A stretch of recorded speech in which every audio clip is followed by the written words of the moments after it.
High, আমি নাইম। অফিসের কাজে কয়েকদিনের জন্য এসেছিলাম চট্টগ্রামের মিরসরাইতে। কিন্তু কাজের চাপে কি আর ঘোরাঘুরি থেমে থাকে?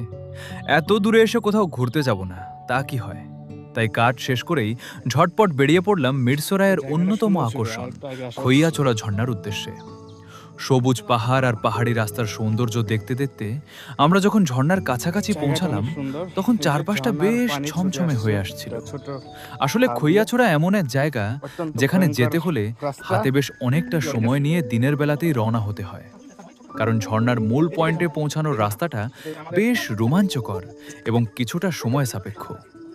আমরা যখন সেখানে পৌঁছাই তখন প্রায় সন্ধ্যা হয়ে ও এসেছে। মাই গড! ও মাই গড! হাতে সময় কম থাকায় এবং ও, ও! চারপাশ অন্ধকার হয়ে আসায় পপো! আমরা ঝর্ণার মেইন পয়েন্ট পর্যন্ত আর যেতে পারিনি। অনেকটা এত কাছে এসেও ছোঁয়া হলো না টাইপ অনুভূতি।